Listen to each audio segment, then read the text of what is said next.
Your boy is back.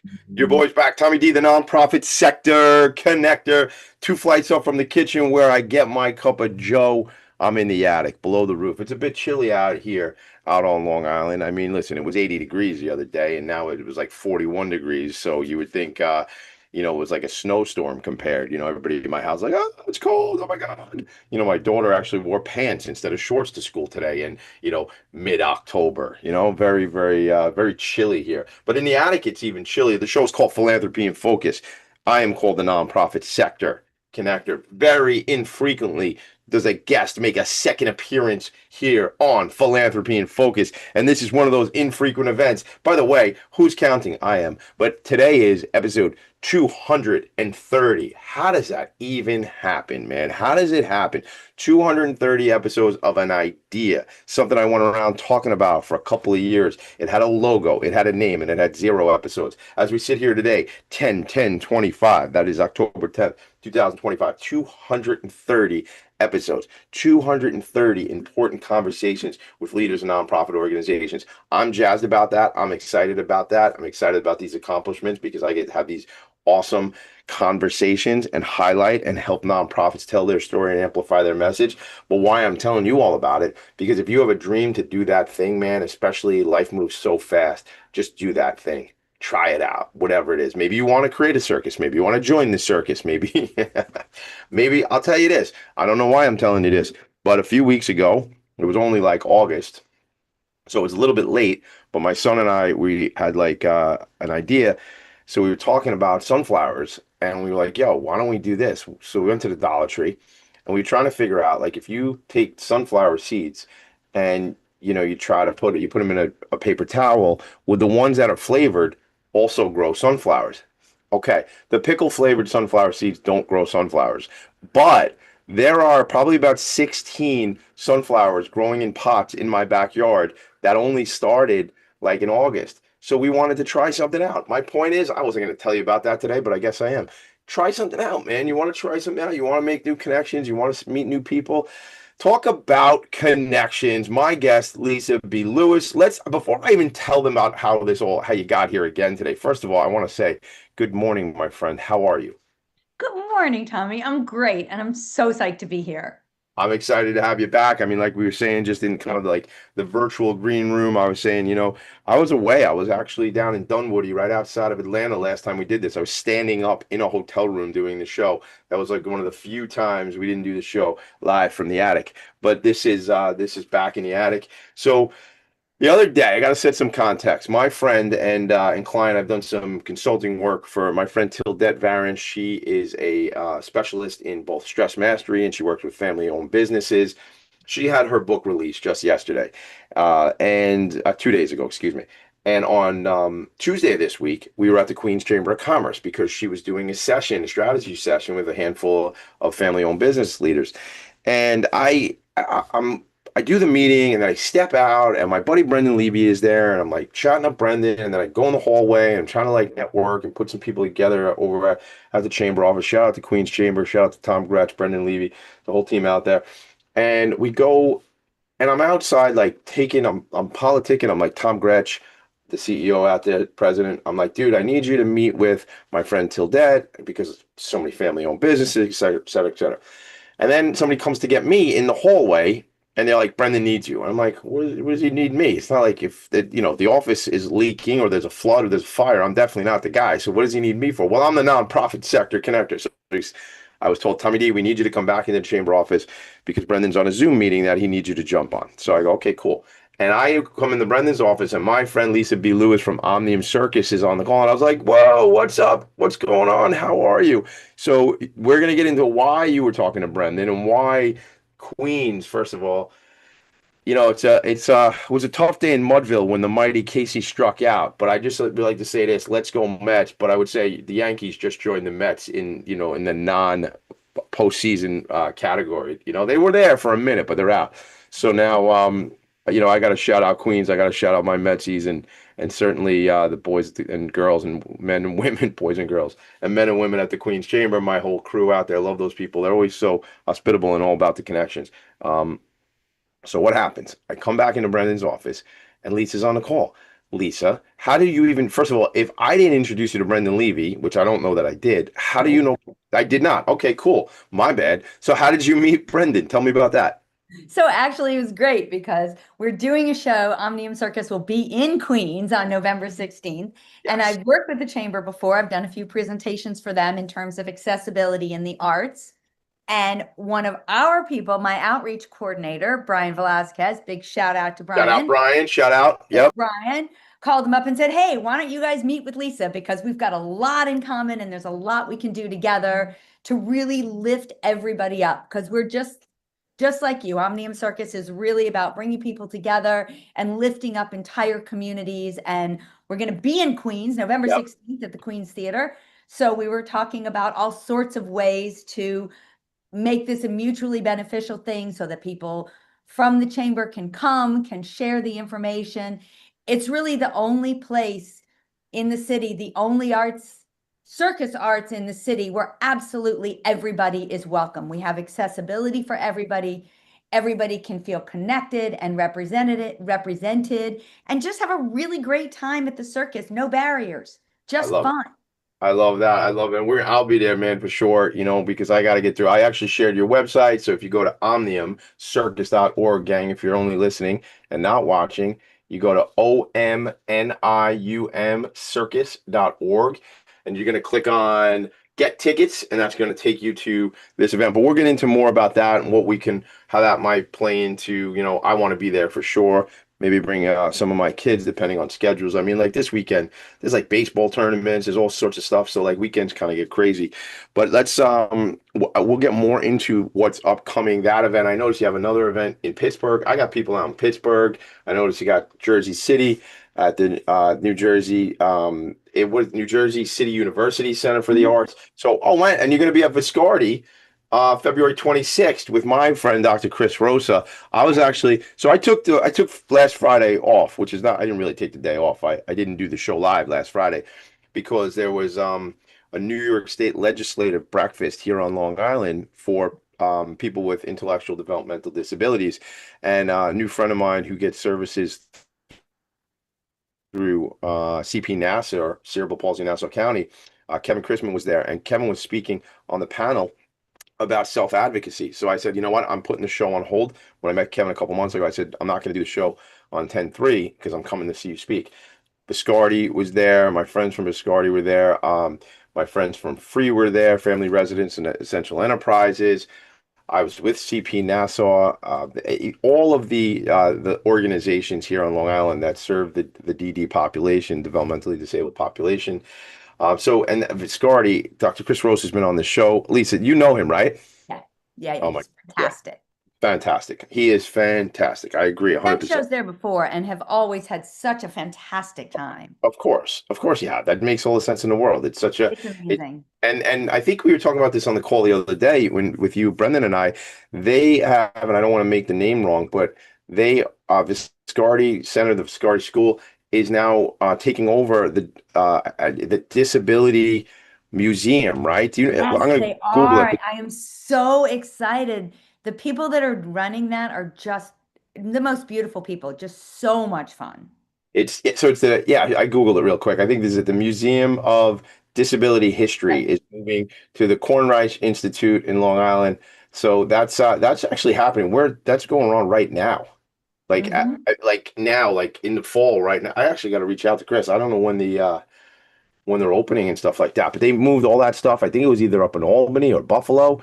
But That's right. once that museum was closing down, Viscardi had reached out and said, "Well, we want to support that," and now it's coming down here to the island. So more to come on all that. Let's get into this right now. So you're first of all, Brendan and I are like family. In fact, when we come back from a break, you're not going to realize it, but that's Brendan singing the theme song. I don't know if you That's know that. awesome. Did you know that? No, I didn't know that. That's So, great. so that's how all the circles kind of spin around each other, you know? So what we'll do is want to find out about you. Some of these folks have never heard of you, don't know about your background, don't know the work you've done. Why did you go into the circus business? You know, was that like a dream for you? Like some people want to run away with the circus. Some people want to run, I think the cow ran after the moon, something about This there cow definitely ran after the moon. there was a, there was a spoon or something kind of something Yeah, for running sure, somewhere. for I don't know. sure. Nursery rhymes, man. So tell me a little bit. Let's get into your story, Lisa, because it's important for us to set the stage that way. So tell me about your background. So I started, we won't go back too far because nobody really cares what I did when I was 3. So we'll start a little bit later than that in the story. Um, while I was in college, someone said to me, "Hey, why don't you learn to juggle?" And I was miserable at it. So she said, "Look, Ringling Brothers is coming through town. They're having auditions. Why don't you go try? Maybe you'll at least learn to juggle at the audition." I walked into that circus arena, and for the first time in my entire life, I felt completely at home and Really? welcome. This is where I belonged. What And I was it took about long that? and I'm still Yeah. there. It was What was it about that experience that you felt like I'm home? Like where? it was the most incredibly inclusive and welcoming experience. The circus has people from tons of different countries, tons of abilities, this, that. It was a world where everybody works really hard and Mm, works collaboratively. And it was just such a beautiful space. So yeah. I did go to Clown College. I did work with that organization. Um, and they say there was 50 out of 2,000 applicants accepted to Clown College, which no longer exists, but it did for 30 plus years. How did you get, so why do you think you got in? I mean, I don't want to let that one pass by. Why do you think you got in and all those other 1,950 people didn't? I think it requires a certain drive, and B, a certain mindset. You really have to be open and loving and collaborative. It's an incredible group of people. It really is. There's a certain the application was insane. Like it was asking real psychological questions, knowing the lifestyle that you were about to go into, knowing that they were preparing you to live in a 4x6 train car traveling across the country. There's a certain mentality that you have to be able Yeah, to both accept, own, and really enjoy and appreciate a lifestyle that's presents challenges and we present solutions. Challenges and solutions. That's what you get. I Both of love. them. Challenges and solutions. That's all it is. So let me ask you. I'm going to drop a name on you, and we've never spoken about this, and I don't think we spoke about it last time. But Joe Cursillo, any connection there? You know that name? So no, but we should then no. So the same day he got accepted into law school, he got accepted into clown college. Like the same day. Like he got these That's great. letters. Yeah, so I got to reach out to Joe. He's a character, man. And That's he fun. formed he and his wife like had this like cottage business where he was the clown at Hershey Park. Oh, okay. So but he was with the circus for a minute. I don't know. I can't remember all the details of his story right now. But like, I just thought about the clown college thing. So you feel at home. So You let's feel, move past that a little bit. So yeah. we Go moved ahead. past that. I worked Yeah. there. I came to New York. I started a couple of different entertainment businesses. I worked a lot in schools. I joined up with a hospital program. I spent 15 years working as a clown in pediatrics. Huh, it's awesome. And then I moved on at that time, the not-for-profit version of the Big Apple Circus. I was with them for over 30 years, both in the hospitals, and I moved into administration. And I started running, with the blessing of Paul Binder, who was the founder, I started running a program called Circus of the Senses. And that created accessibility for people to come to the circus. We brought in audio describers and sign language interpreters. And it was a once a year event that we would invite students with disabilities to see the show. And I volunteered for that. Then I ran it for a number of years. And over listening to people, through listening to families and realizing that there was so much more that those families needed. First of all, originally that was only for schools, so families weren't even welcome. So I changed it with the collaboration of my team at that time. We welcomed it, we broadened it out because if you want to go see the circus with your family, right? This is a family event. This is what people Of do. course. My tradition. Every year I go to the circus, I bring my family. It's a really beautiful tradition. But what if you've got one kid who happens to be blind and needs audio description? You've got another kid who's sensory friendly. You've got another kid who's completely neurotypical and has baseball practice on that particular day. How do you bring your whole family together to share this experience? Your grandparents, your kids, multi generations to share this unique experience because that's what circus is. It's for everybody. Yeah. So fast forward during the pandemic, Big Apple Circus has gone through several incarnations, been sold many times over. And during the pandemic, I said, I wonder what would happen. Could we create a show that has all these accessibility features every show? So anybody can come to every show and know that their experience is valuable, that their experience is going to be spectacular and amazing with whatever access point they need. How you take in the information is just a matter of accessibility. Everybody deserves the joy of the arts. So I So we're said, going what to do do this. we do? So hold on. We're going to stop. We're going to leave them right on the Okay. clip there. So you come up with that as an idea, but now you're like, how do it cannot even happen because that's a daunting Right. thing. You're That's not big. I mean, I think about this story about like Cirque du Soleil and how it's like it didn't recreate a circus. It created an entire different thing. It just has the name Right. Cirque in it, right? It created an entirely different deliverable, a different experience, that whole thing, which what you're talking about, these access points, you had to figure out how do I do that, right? Like, how the heck can it even be done? Well, guess Yep. what, folks? You'll have to wait till we come back from a break. And then Lisa and Tommy D will tell you about it. Omnium Circus, Lisa B. Lewis, and Tommy D. Right back. Philanthropy and Focus. Are you a conscious co-creator? Are you on a quest to raise your vibration and your consciousness? I'm Sam Leibowitz, your conscious consultant, and on my show, The Conscious Consultant Hour Awakening Humanity, we will touch upon all these topics and more. Listen live at our new time on Thursdays at 12 noon Eastern Time. That's The Conscious Consultant Hour Awakening Humanity, Thursdays 12 noon on talkradio.nyc. Are you a high-achieving, growth-oriented leader? Are you interested in developing your authentic leadership while creating a healthy, inclusive workplace? Hi, I'm Dr. Mira Brancu, host of The Hard Skills on talkradio.nyc at 5 p.m. Eastern on Tuesdays, where we discuss how leaders develop the hard skills needed to make a greater impact. We interview experts, have live coaching, and tackle these challenges. Listen to The Hard Skills on Tuesday at 5 p.m. Eastern on talkradio.nyc. You're listening to Talk Radio NYC. Uplift, educate, empower.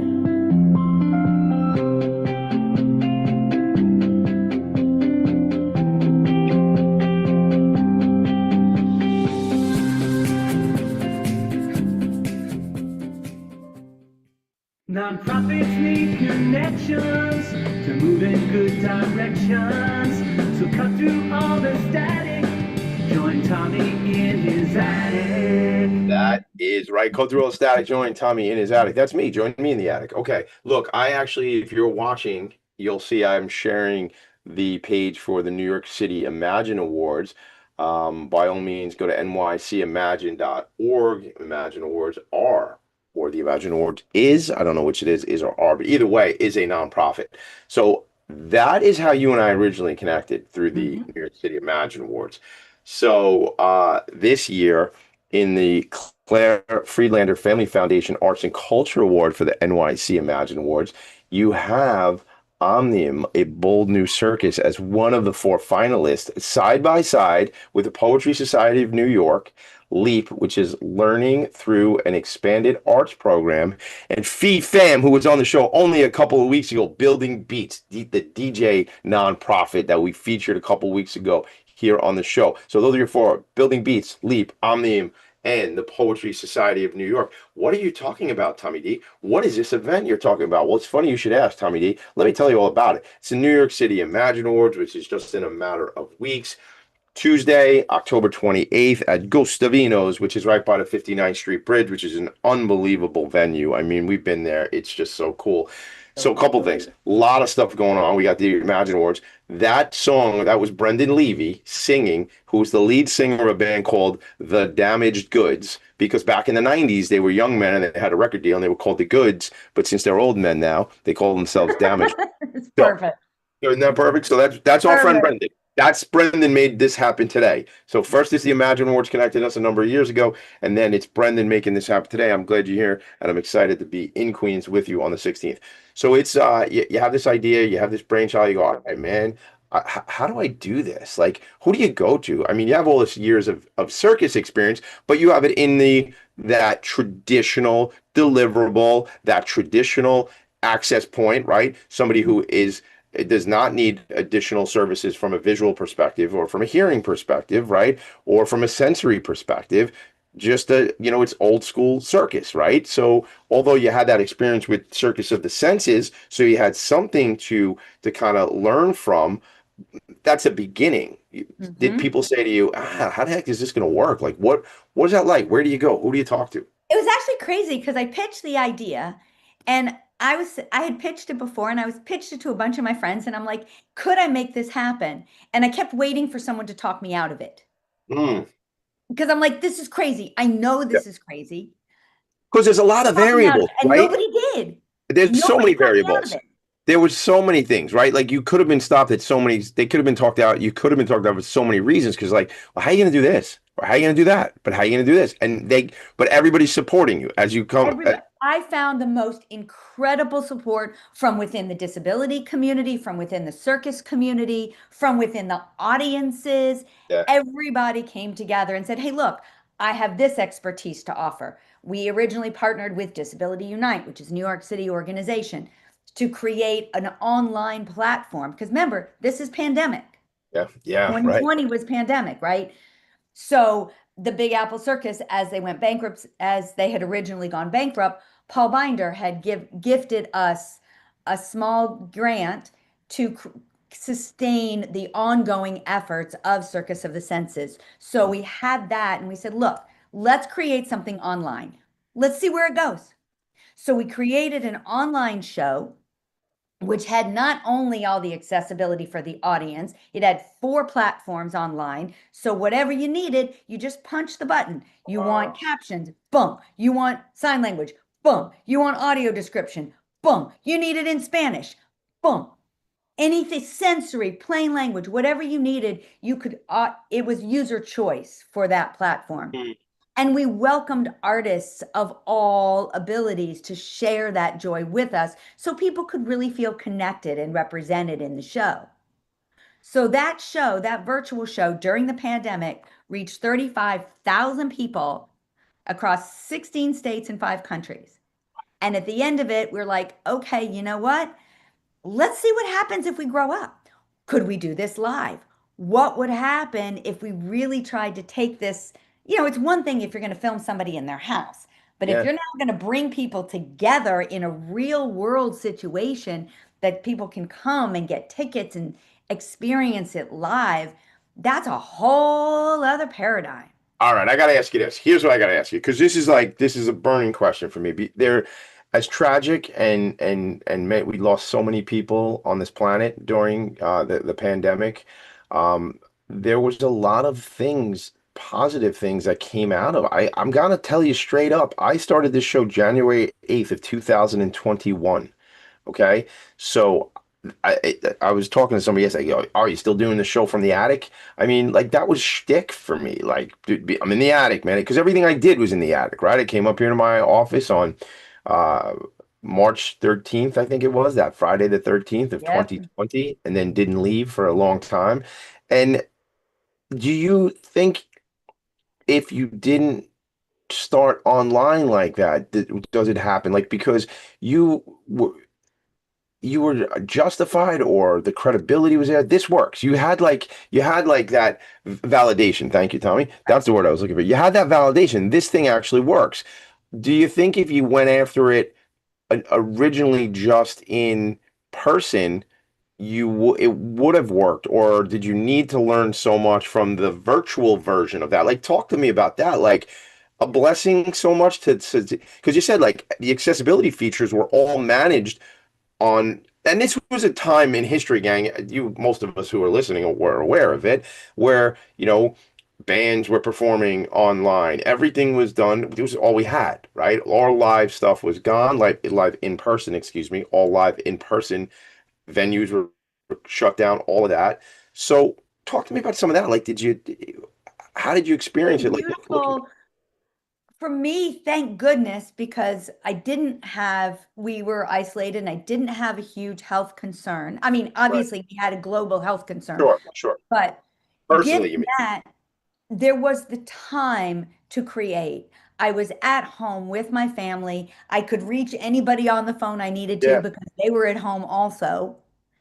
And it was really a time for us of creativity, of being able to say, what could we do? We've all lived in the world a number of years without a pandemic. We right, knew what was going to happen. We know the realities of what that transition was going to be into live. But to have the opportunity to create without worrying about how much a plane ticket is going to cost or how much a hotel room is going to cost, or can I get someone from point A to point B, and all of those logistics, which are they're a part of our life, they're a part of our everyday world. When you remove those and can focus on the art and the creativity, it was really quite wonderful and quite exciting. do you think if this thing didn't happen during the pandemic, like let's just pretend like it was now and you came up with this idea, do you think you would be as successful, more successful, less successful? I'm trying to figure out like I how, don't honestly don't know, yeah. because so many different things happen. Like every day, my partner, Noe Espana, who's our creative director, artistic director, says we're constantly surfing a tsunami. And we are. And Yeah, that's because there's always some challenge being thrown at you in yeah, of anything course. you do in life, Yeah, right? right. There's always going to be challenges. And our job is to solve those problems, to create solutions. Yeah, Our goal is very singular: create a place of joy where everyone can belong, period.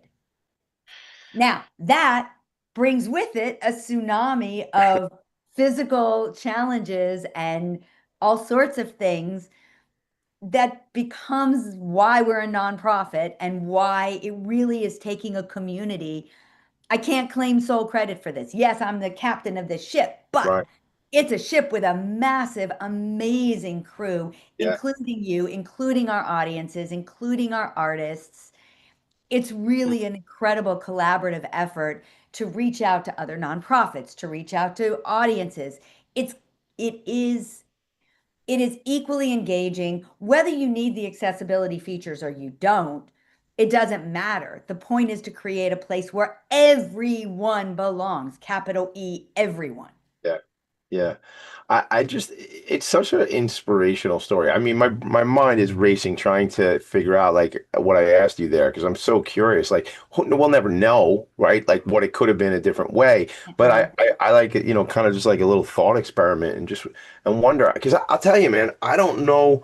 I talked about doing this show for a long time, and I don't know if I wasn't locked away in my attic. And gang, I wasn't physically locked away in my attic. I'm just joking. We have a whole house. It was, I didn't want to be in general population, if you get the reference. I couldn't be, because you remember some people were running their business from a dining room table, right? And if you lived in the boroughs or you lived in Manhattan, it was even more difficult, because you have smaller places. But we had a house, or we have a house, and a backyard, and we could run around and we could do stuff. It was like, but but they did put me up here in the attic, and it was like I wonder would I have had that time, that pause to do this thing, this show that now, as we mentioned, is 230 episodes in on a plan of 5,000 episodes. And And so so, just for fun, yeah, since that time, this is our fifth year, which is really something to celebrate because awesome. the statistics Congratulations. say that what, 70, 80% of all small businesses fail within the first 5 years. Oh, yeah. I So think it might we're be at higher than that. 5 years, like Yeah. proof of concept. Dang, 100%. Yeah. poof. Yeah. Yeah. So And in 5 years, we've toured 17 states. We've played to 140,000 people. it feels really good. It Yeah. feels like there's a heart inside of each of us that really wants this joy. No, despite all the noise around us, that we can take that moment to really be together and just have fun at the circus. Is there a celebration of that 5 years somewhere along the line? Is there a party? Is there some kind of like, do you do a gala? What do you guys To do for? be determined. So please Oh, stay tuned. stay To be tuned, baby. Stay tuned. determined. Stay tuned. As I'm standing here, I was gonna say sitting here, but I never sit. But as I'm standing here, I'm going, you know what? We got this thing coming up in Queens. Um, I got a hookup at the Queens Chamber of Commerce. You got a hookup at the Queens Chamber of Commerce. My buddy Charriere, who runs the committees at the chamber, and I are cool.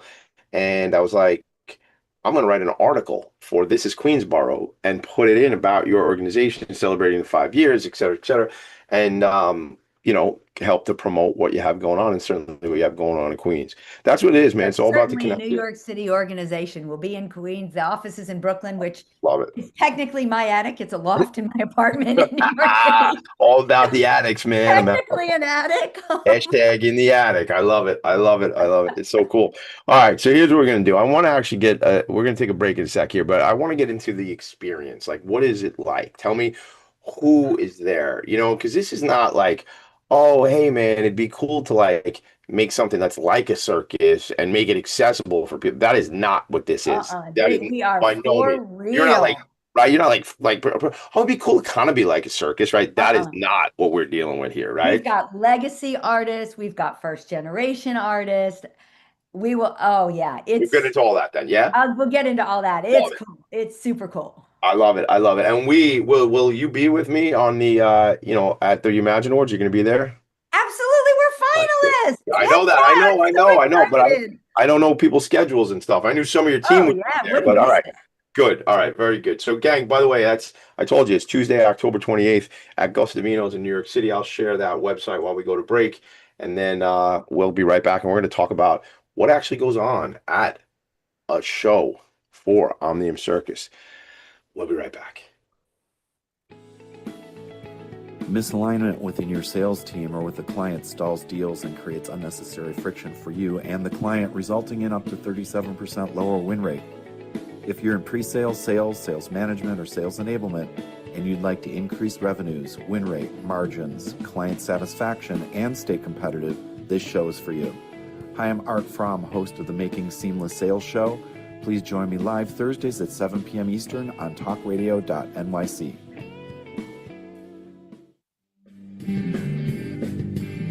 Hey everybody, it's Tommy D, the nonprofit sector connector, coming at you from my attic. Each week here on talkradio.nyc, I host the program Philanthropy and Focus. Nonprofits impact us each and every day, and it's my focus to help them amplify their message and tell their story. Listen each week at 10 a.m. Eastern Standard Time until 11 a.m. Eastern Standard Time right here on talkradio.nyc. You're listening to Talk Radio NYC at www.talkradio.nyc. Now broadcasting 24 hours a day.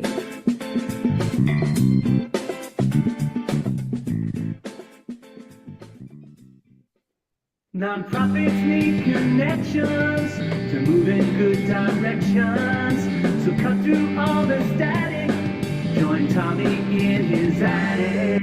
Now, let me ask you a quick question, Lise. How funny is that that's my guy, Brendan, who, like, you see him as a suit, like, with a necktie on, and that's him rocking out. Like, we're going to go one night. Actually, I want him to be at the show with me on the 16th of November, but one night, his band plays, like, every 3 months out here on Long Island. So you should come one night. I would love it. That'd be super fun. I've taken, like, friends of mine that have, like, know him as, like, Brendan Levy, the VP of Business Development at the Queen's Chamber, and they go, this guy rocks, man. Like, it's like how, but again, we're all multifaceted, man, multifaceted as human beings. Omnium Circus is a world-renowned, comprehensively inclusive and accessible circus company bringing excitement, thrills, and joy to people of all ages as only a circus can. Step into a world of all things possible where we discover the power, the passion, and the perseverance of the human spirit within each one of us. That's what the circus is, man. I actually got chills reading that, man. That is like really like super motivational. It's like dude, I loved the circus. I haven't been to the circus in years. And Better change that. yeah, I know. I don't even know. I mean, my kids, we probably took them when they were little, but like, we got to figure this out. We got to get to the circus. So bring us to the show. Take me, let's go to the show. You don't remember that thing? Remember Annie? Let's go to the movies, Annie. Cha cha cha. And they would Yep, I go. totally remember Remember, that. Daddy Warbucks rented out the whole Yep, Radio City, totally remember that. the whole Radio City. So tell me, take me to the circus. I want to go. So there's two different perspectives. Both are incredible. So from the audience's perspective, we did a show out on Long Island actually last season for the Disability Opportunity Fund. We did a gala. And right in the middle of the gala, one of our artists is on stage, and this artist is a 7-time NCAA National Gymnastics champion, not in an adapted athletic situation. He competed against able-bodied athletes. Mhm. So he's on stage doing this incredible performance. We hear a kid in the audience who happens to use a wheelchair shout out, "See, Mom, I told you I could do more than the doctor said."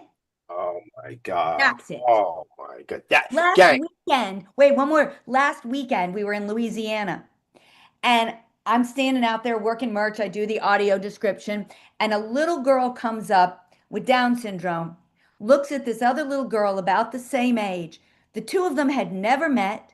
They happened to sit together in the show, formed an immediate friendship, and as they were leaving, the little girl holds open her arms. The two of them hug. There was not a dry eye there. See, And Mom, I could do more than what that doctor said. That's the power of the human spirit. How does it say there? It says, the step in the world of all things possible where we discover the power, the passion, and the perseverance of the human spirit. Gang, you can do so much in the world, man. You can. It's all, was it Benjamin Franklin? If you think you can or you think you can't, you're right. It's like that exactly, thing, like gang, exactly. so much the mind over matter. There's so much there. You know, uh, it's what an inspiration. What an inspiration. And the friendship you just told me about the second part, the second And then story. there was, I mean, there are countless stories. Everywhere we play, we were in Peekskill, and a woman wrote me a letter telling me this beautiful story of how her great niece had just randomly sat next to a young man about her same age who happened to be deaf. And the Mhm. two of them created their own gestural language. They would have never met in everyday life because their paths, even though they lived in the same town, Sure. their paths, their societal paths were just divergent. Yeah. They met there and formed a friendship, communities connecting, communities aligning to become a larger supportive group. And 100%. that moment was just beautiful as well, that everybody just, there's no judgment, there's no guile. Children are loving. Yeah. Shout out to my buddy Anthony Ferrara from Aviators for Autism because I got to get him out to the show. He's got two boys and one of his sons is on the autism spectrum, is nonverbal. Aviators for Autism. He's been on the show here. He's actually coming into my studio this afternoon because he's being honored by an organization. He happens to be in the aviation space. He owns a franchise of a brokering business. He brokers flights on jets and sells jets and different things like that. But he's got drawn into this neurodivergent world. And when you said neurodivergent, it made me think of him. Not because that's like a new word to me. I use it all the time. But for whatever it was, the universe pulled him into this. So we got to get him out to the show. He helps young people and their families get more comfortable with flying and the experience of flying, like the experience of checking in, getting a boarding pass, getting comfortable, putting your seatbelt on, whatever. Because listen, people who are whatever neurotypical means, and I'm not sure that's a thing anymore, but whatever that means, those folks, I'm not one of them, but those folks are are uncomfortable flying as well. I don't really like to fly. I mean, I'll do it because it's quick, right? But it's not exactly, I don't want to be in a plane. That's not. So if you have additional sensory challenges and Exactly. stuff like that, I can't sit still is part of my problem. So when people go, yeah, I went to like Korea, how long does that take? They're like 20 hours. Like, what? Like, what are you kidding me? Like, I mean, I'm on like a 2-hour flight, and after 30 minutes, I gotta walk around the cabin. It's like you are now free to walk about the cabin, Tommy D. And well, I was gonna do it either way. So, It's interesting. You brought that up, and it just reminds me. So 25 to 30% of our artists have disabilities. Mhm. 50% of our overall company is persons with disabilities. We are woman-led, we are disability-led. We are legit walking this walk and proving to the world that we can, that all of us together, that the diversity among humans is our strength. So this year we are presenting a new artist who himself is autistic and primarily nonverbal. He's found his place through movement. So when he was little, his mother tells a story. When he was little, he was bouncing off the wall. She put up a trampoline in the backyard so he could just bounce. Somebody said to her, "Aren't you concerned that your kid is going to get hurt?" And he, in his, like I said, very few words, looked up at the person and said, "I am an acrobat." This is what I do, man. I don't get hurt. This is what I do. I go on the He was a little trampoline. kid at the time. I So gotta tell you, now we got a trampoline outside, right? And I cannot go on it because I get motion sickness. So my kids beg me, Dad, come on the trampoline. I went on there one time and I was like, hey, come on. I was all like woozy coming off the thing. So I don't like bouncing around like that so much. But that some people do. So Some this people. kid- I'm not an acrobat. But this is how he found his connection to the world. And when you come to the Yes, show in Queens, you will see him performing on aerial silks. that's He's been awesome. training The with, silk's a cool thing, man. That's like yeah, a thing. Like I've seen people, like I don't remember who it was, but the last year or so, there's a woman who like that's like a hobby of hers as like a meditation thing. Like yeah. people do this thing with the silks where they're like hanging. I was like, yo, I want to do that. Like that sounds It like I don't want to requires do it like on a stage, incredible but strength, yeah, that's incredible awesome. strength. So can we say his name? Yeah, his name is Danny Franzel. He goes Down by at the Danny the Acrobat, and he will be in our show in Queens. So please come see him. This is his first professional. Like I said, we're a combination, we're a mélange, a mosaic of the world around us. I And love that. this is Danny's first professional adventure, and he's glowing. Now He's just everybody can so go to the fantastic. website. Like there's a picture of Danny on the website. So again, Yep. the website is omniumcircus.org, omniumcircus.org. So I see Danny, and And you then see we all. also have performers like we have a contortionist who's sixth generation. She's a legacy performer, and she shoots a bow and arrow, a crossbow with her feet. Yeah. Like like I said, it's meant for everybody. I'm jazzed when I There pick are up a legacy pencil. performers and new performers, everybody working together. Yeah. Really, it's interesting being on the back end of that as well because the artists have a very unique experience. Tell Some of me about that. the artists What? have never worked with other artists that have disabilities because it's just not a part of their paradigm. We have two Right. ringmasters, one hearing and one deaf. Okay. Are they So, are they in the show together? You mean, yeah, or they're in the show okay, together. got it. Okay. So the show is delivered both in English and American Sign Language on equal footing because, again, everybody needs to have equitable access so that your experience is the best that you can do because it's your experience. Mm-hmm. So you travel around the country, right, with this group of people, and we're communicating in English, in Spanish, in Amharic, in a myriad of different languages. There's Malik. He is our dancer and ringmaster who is deaf. Ted Yep. McRae is a fantastic ringmaster, just joined our company. He worked with Ringling, he worked with Universal. Yep. These are the artists that are going to be in this incredible show. Yeah. This is so. Let me just tell them again because Experience of living with each other and learning to communicate and building a supportive community in our little microcosm has really been life-changing for our artists as well. yeah, yeah. So if you're listening and you have the ability to see, take a look at the website omniumcircus.org. But I believe the website's super accessible too, right? I mean, because Totally. I know that was a big thing. Like I'll shout out to Kellyanne Serini, who's my very good friend, Ken Serini's daughter, or maybe Ken Serini's Kellyanne's dad is probably a better way to say it. So I shout out love to them. Kelly. They're great She's people. my buddy. I love her. And the funny, she came on Long Island Changemakers a couple weeks ago. And the thing about Kellyanne is she told me this story about the first time you and her connected. I think she might have done either you spoke, maybe she did your interview when you were a finalist or something like that. But she was just like, you're so cognizant of like setting the stage for people who might not be able to see, for example, and you like to explain like, what people look like, different things like that. And that comes out of the work you do. How did you explain it? What did you just say when you said you sell the merch, but you're doing the speaking? I missed that. So for people who are blind or low vision, they don't receive information through their eyes. They receive the comparable information through their ears, assuming Mhm. they have hearing. So Right. it's called an audio description, and Okay. it's basically a play-by-play of the action so that they can have equal excitement and a parallel Yeah. thrill, but they Yeah. just receive information differently. Someone Yeah. who's I mean, like, receives information through their eyes. Someone who yeah. is blind or low vision receives it through their ears.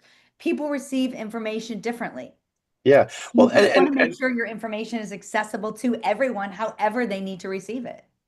yeah, I love that. And it's a thoughtfulness that those of us who can hear and can see might not realize on a regular basis or have mobility. I don't have those types of disabilities, so I don't realize it. So you need to, some of us need to be reminded You'll to be be aware of that. amazed.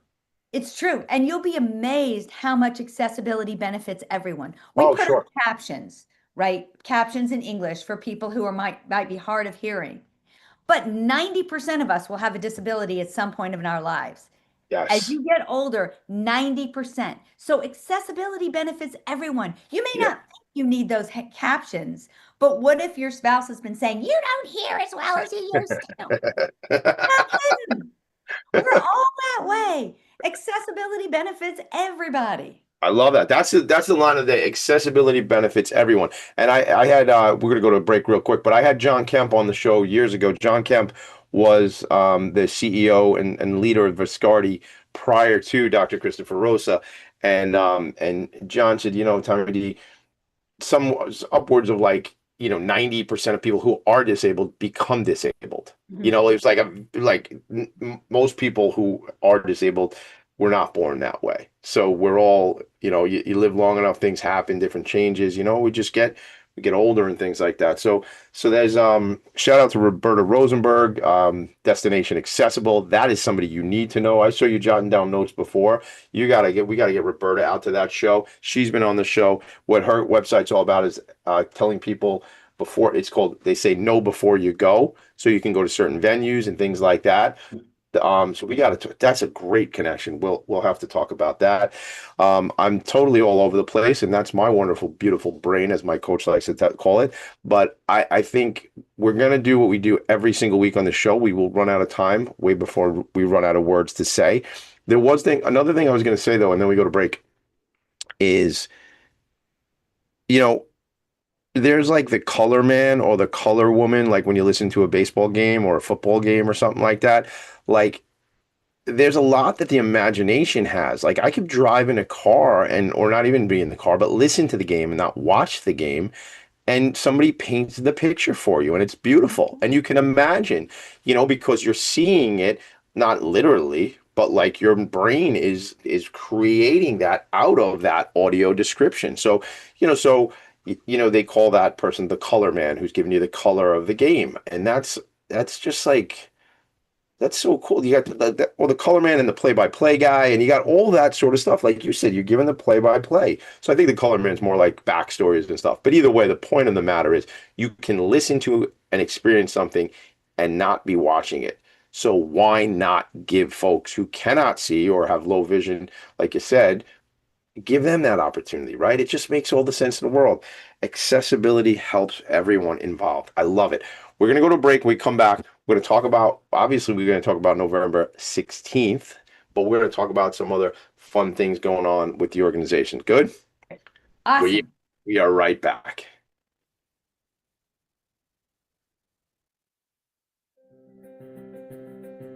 On Frank About Health, we're not just talking healthcare.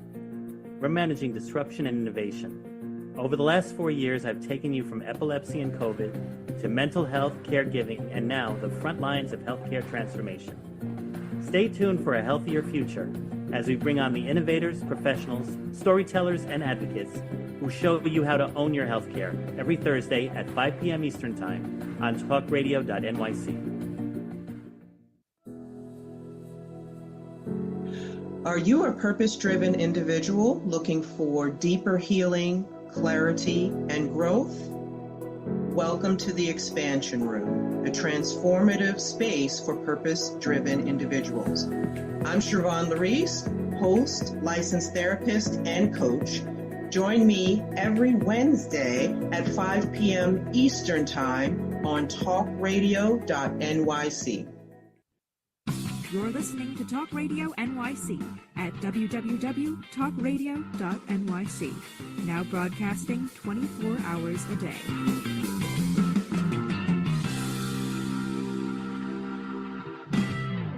Nonprofits need connections to move in good directions. So cut through all the static. Join Tommy in his attic. Cut through all the static. Join Tommy in his attic. That's right. So during the break, Lisa B. Lewis showed me her coffee mug, so I had to show her mine. I cannot barely get out of TJ Maxx without buying a coffee mug because they got all these like $4.99 coffee mugs. So when I saw this one, it says, I love taking long, leisurely walks down the aisles of TJ Maxx. I had to get it because I thought it was super. I've never even used it. It's just up here on my desk. There's like this. What do you got there? Impossible, you say? Nothing is impossible when you work for the circus. Oh my God, I love that. There was another coffee. Oh, here it is. There's this guy that I got during you remember like during COVID when we had to tell everybody, you're on mute, you're on mute, you're on mute, you're on mute. So somebody bought me this coffee mug that just says you're on mute, because that was like, yeah, and like that's killer. Sometimes I'm on mute on my own show, and that's not so great. It's a funny thing. Coffee mugs are fun. So let's get into it. You got the event coming up. It's only in a matter of weeks. It's like 6 weeks out. Before we do that, I just realized somebody sent out to me. This guy used to always check in like every episode of the show. My buddy Mick Collins from Pay It Forward Processing always used to check in with like if I messed something up or I didn't know the answer to something, I would just shout out Mick Collins. So obviously Mick is listening because he said, Tommy D, he says this on YouTube, if you think you can or you think you can't, you're right. And he's attributing that to Henry Ford. And I think I said Benjamin Franklin. I don't know, but that's why I got friends that can do stuff for me. So Mick, I'm going to have to trust you on this one. You're Googling things. I'm not. I'm doing a live show. So shout out to Mick. Shout out to Henry Ford. Good story about Henry Ford, really quick. Henry Ford was brought in by all these like smart folks of his time and sat down to ask. They were asking him all these questions, and he didn't know the answers to these questions, and they got a kick out of it. They thought it was funny that he didn't know these answers. And he goes, "You guys are wrong." He goes, "I got a phone on my desk that I could push a button and I can get a guy to come in here who's got the answers. I don't need to fill my head with all that nonsense and shenanigans." He goes, "I got people that do that, so I could be a visionary." So shout out to Henry Ford. Shout out to Mick Collins. Lisa, tell us about what's going on the 16th. Tell us what we can experience. Tell us how folks can get involved, how they can get tickets, that sort of thing. So November 16th, we will be at Q-Tip, Queens Theater in the Park. Show is at 3:00. You can go online to our website, click get tickets, or you can go to the queenstheater.org website, get tickets there. You will experience 90 minutes with a 15-minute intermission of incredible show. There will be a tactile experience when you walk in, and it will be led by our outreach coordinator, whom we talked about earlier, Brian Velasquez. Shout out, Brian. Shout out to Brian. So you'll be able to feel some of the props that you're about to hear described. There will be audio description. The whole show is sensory friendly. It is delivered in both English and American Sign Language. There will be captioning, and you should expect to have the time of your life. It's just it is a fabulous show. I'm so proud of our artists. We have artists from 9 different countries represented, including the one who is indigenous to this country. Our hair hang artist is from the Shawnee tribe. Did you say hair hang? Hair hang. She's got the Guinness Book of World Records for the most amount of weight held by your hair. What? I didn't, human hair is like super strong, right? It's really amazing. It's really, really quite amazing. I am so excited. 400 pounds with just her hair.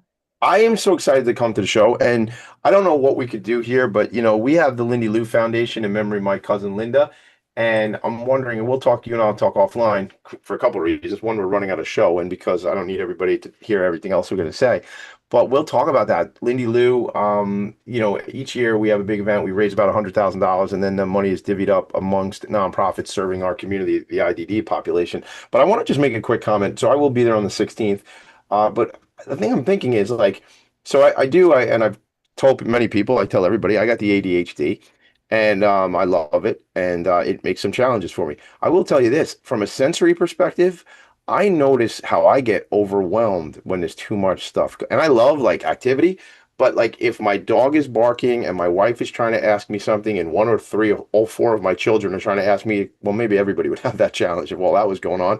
And I'm trying to like maybe write an email.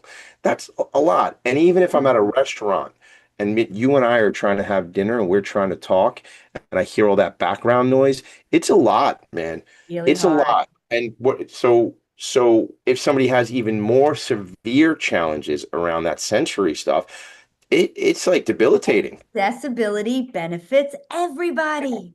Yes. It Talk about a theme. really, really does. Yeah. Yeah, it's so cool. It's so important. And what an evolution. What we are far from fixed as a society, as of human beings. But I mean, an evolution, I just think in the last 30 or 40 years of awareness around disability and concern about accessibility and all these things. We have not solved the problems. No way am I saying. And again, I have no by no means. However, we're making great strides. Go ahead, take it away.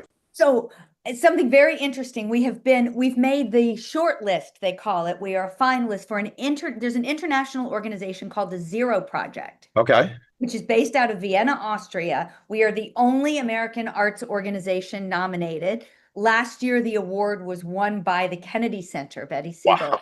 VSA Arts. So I'm really super honored. And they are seeking innovative solutions for barrier-free living globally. So you guys look up Zero Project. We've been asked to present at the opening ceremonies of the awards at the United Nations in Vienna. How can we So we're help? Is there a way super excited. do we need you to vote? can absolutely help. For that, if you go online, if you can support us going, because I'd love to take some artists over there. So Yeah. we'd love to raise enough money for me to be able to take some artists, both artists with disabilities and without, to be able to really show the scope and the breadth of inclusion, including meeting everyone. Yeah. We're definitely seeking support for that. And we are beginning a new program starting as soon as we get our funding finished lining up. The program is ready in collaboration with Streb, and we are recruiting Paralympic athletes for a second career to really try to expand our world and give the opportunity to share this joy and this freedom with as many people as we possibly can. So if you want to get involved, go to our website. You can email us, info@omniumcircus.org. We accept volunteers. We accept donations. Obviously, we are not for profit. And the work we're doing is really making a difference. We're really trying to change the world and make it a better place for all of us to live in. And you're doing it. You certainly are. I found the Zero Project, a global community for disability innovation. We'll talk more about that. You and I should maybe just do like a Facebook Live, talk about that. Let us know what you need as far as support, different things there. We are out of time, but that's how the show works. We run out of time before we run out of words. You know, if I didn't already have a theme to the show called Helping Nonprofits Tell Their Story and Amplify the Message, we would call it We Run Out of Time Before We Run Out of Words. That's it. That's what. Accessibility helps everybody. Lisa, you're doing great work. I will see you on the 16th. We should probably do some other stuff promoting that, however I might be able to help with the people I know. I'm excited. I appreciate you. Thanks, everybody, for coming in to check us out here on Philanthropy and Focus. I'll be here next week. I'll be waiting for you right here in the attic. Right here. I'll be waiting for you all to come back. No, I got stuff to do. I'll meet you here, though. Either way, this has been another In Focus production. I'll see you later. Make it a great one. Thanks. Bye. Nonprofits need connections to move in good directions. So cut through all the static. Join Tommy in his attic.